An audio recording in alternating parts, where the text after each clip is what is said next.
Yay! We're live. Good morning. Good morning, Debbie. How are you? I'm all right, Bertie. How are you doing? I'm very well. How are you doing? How are you doing? I'm all right, thank you. I'm a bit disappointed that we've not got summer yet. I mean, like, it was frosty this morning. What's all that about? Yes, but at least it's supposed to have rained all week and it hasn't. So that's a blessing, isn't it? Well, I don't know where you've been, but it's been raining here. Oh, really? It's been quite sunny here. Oh. Like, we're not that much further away from each other, so I don't know. But yeah, it's sunny. It's okay. I thought it was going to be constant rain, but anyway, this is not a good May, is it? It's not a good mate. It's not a good mate. And I almost forgot that we're alive and talking to people out there. So what are we going to talk about today? Well, welcome to 10. No, it's not 10 at 10 anymore, is it? Shh. Business Funsize live. 10 minutes of Q&A every Friday. Yes. Listening, watching. We're talking about how to put your prices up. Yes, we are. So putting them up. So it's a common question, right? And we were talking about pricing and all pricing related things last week. But I think specifically now it's people say, at what point should I put my prices up? We've had a question on your Facebook, should you put your price up every year? And if so, by how much? So I think we'll tackle all of those today. So if you've got any questions, comments, please whack them in there today and we'll tackle those. So Doodah, do you want to kick off? Tell us your view on pricing. Let's go for it. I think the thing is, we've had a discussion in the Facebook community I run, the Blue Stocking Society, with a lady saying, I want to put my prices up. Everybody says I should put my prices up. Everybody says that my products are too cheap. I've looked at the competitors around me and my new prices fit in with that. But I feel bad about putting them up. So people are saying it's too cheap. She's now competitive with the stuff, but she has an internal, I feel bad. And she was giving us lots and lots of reasons about why it was okay for her to put her prices up. It's your business. It's your business. And if your prices are not giving you profit, you have to put your prices up. And you don't need to apologize for it and make a ton of excuses. Like, that's the first thing. If you need to put your prices up, it's your business. And I think we're like, oh, it's because of this, and is that okay? And and people can come of it with like a kind of apology, like, I'm really sorry. And it's like, we need to run a profitable business. If you're doing stuff at a loss, it's not a business. It's an expensive hobby. So that's my first thing. Don't apologize for wanting to build a profitable business. If putting your prices up feels like the right thing to do intuitively, follow your gut. Like, how much does it feel like it should be worth? And don't apologize for it. So it's funny that we were having that discussion, because I was like, you clearly have a thing around money. You need to investigate that, but put your prices up. I think that you've raised so many things in that couple of sentences there. I think some people do have issues talking about money. I mean, everybody does. I still do to a degree as well.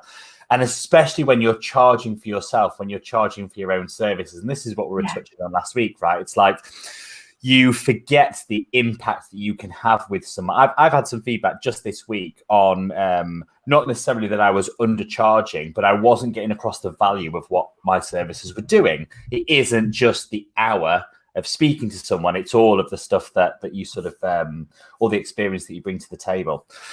So it's very easy to look when you're charging yourself and think, I'm charging this much per hour. That's a lot, that's as much as a lawyer or whatever.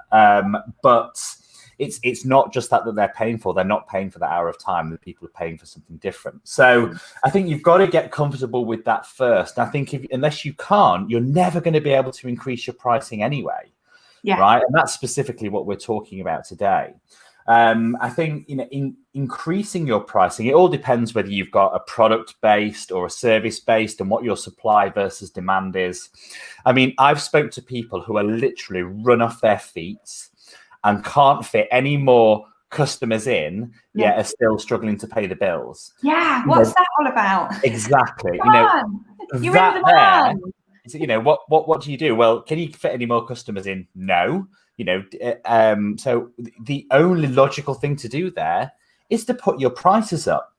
Now, the objection is when you do that, and we've spoke about I can't remember what it was talking about. I spoke so much this week. So your brain goes to the anomaly. when you think of these things. So what happens in those cases is they'll think, oh, well, Sandra pays me and she won't be able to afford that, for example. You don't think about all of them. And you're going to think about, so you are going to lose customers when you put your prices up. It's unavoidable. However, here's the math, right? If you put your prices up, and you put your price up by 20%, you lose 20% of your customers, then actually when you start to net that off, you are still making the same money with more free time. Now you've got a choice then. You've got a choice to either put extra customers in that free bandwidth or spend that time with friends, family, and do whatever. But you can balance this stuff out, and it's okay to lose customers. Some people aren't going to see the value and are going to complain about price rises, but don't worry about it, because other people will see the value in what you're doing and still pay for it. And that's okay. Yeah. And we're not running charitable organizations for people, are we? Like, I see people, and like you said, they're running at a loss. And you're like, because you are frightened that people can't afford your business, well, then maybe you need to run another business or do something else. And I think it's back to that assumptions. Maybe your clients will be able to afford it. Maybe they'll be okay with it. What I often find is that clients will put their prices up. Everybody goes, okay. And then they're like, shit, why didn't I do this a year ago? Like, so that's part of it, is that actually people surprise you. And if it's much harder to go and find another supplier than to just go, okay, you're doing the job, you do it really well, you put your prices up, that's fine. And you're right. What we need to do in business is work out how to work smarter, not harder. It's kind of like, work smarter, not harder. And I have a client, I think we've had 4 sessions. Yesterday, he sent me a lovely email, and the header of the email was like, you are truly an amazing coach. And I was just like, yes, I am. Like, he's doubled his prices. He's got all of his clients on retainers. He used to work six days a week and evenings and never had a holiday. He's now doubled his prices, got his clients on retainers, so he feels confident. He's working 4 days a week for 5 hours a day. He gets long weekends, and he's taking holidays and saying no. It's like, you can build your business whatever way you want to build it. And sometimes you just need somebody to give you permission to put your prices up. It's okay to put your prices up. It's okay to say no to those clients when they're ringing out of hours. It's okay to build those boundaries and create a business that you want to create. And I think it goes back to like, well, what's your version of success? Because if increasing your prices will give you a better life-work balance, if increasing your prices means you might have less clients that kind of quibble because they understand the value and they're just straight in there, then that's fine. And like we said last week, pricing's weird. Like, you can buy a bottle of wine for £2 or you can buy a bottle of wine for £3,000, like, and everything in between. But if you feel like they need to be put up, just do it, and you don't have to apologize for it. Yes, and that was the point I was going to bring in, and I'm glad you've said that. Don't apologize. And this is often like, if we will start a conversation, and it's a British thing, right? It's like, oh, I'm sorry, I'm putting my prices up. It's like, already, it's like you're making it sound like you're doing something wrong. And it's very subjective on what you're selling, whether it's a product, whether it's a service, whether you're doubling your prices or just putting them up 10%, whatever. I mean, it was Laura, wasn't it, who asked on your Facebook about how much is okay to put your price up every week? Every year. Every week. every week. And again, it's very dependent on, on what you're doing and what you're selling. But a yearly price increase for a service-based business is perfectly acceptable. I don't know, say, 5% or 10%, as in going out to all customers, for example.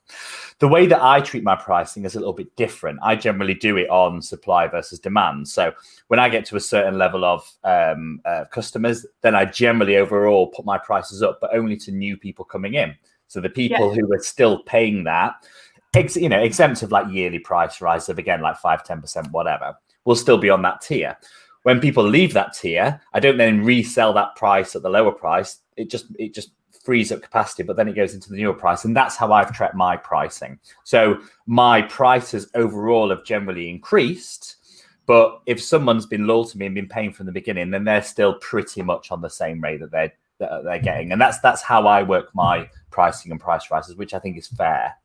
Yeah, I do the same. It's like if you're on a legacy price, that's your price. And if I've been coaching you for 4 years, then you're on the same price that we would have done an hourly rate 4 years ago. Although some of my clients say, "Oh, I've seen your prices are up. Are you going to charge me more? I'd like you to charge me more." And then it's like, okay, I'll send you a new link to sign up to the payment plan. And that's actually happened. And that's lovely, because then it's like, brilliant. You see the value and you're actually opting to give me more cash. And you would think that nobody would do that. But actually people do, because if you're in a relationship with somebody when you buy something from them, and you want them to be having a good time as well, because you want them to be there in the long term. If I'm buying chocolate from a local business and they put their prices up a little bit, I'm like, great, I'm going to keep paying it, because I want that local business to stay there, because I love their chocolate and I'm part of the brand story and I want to support them. I'm not going to go, oh god damn, it's like 30p extra.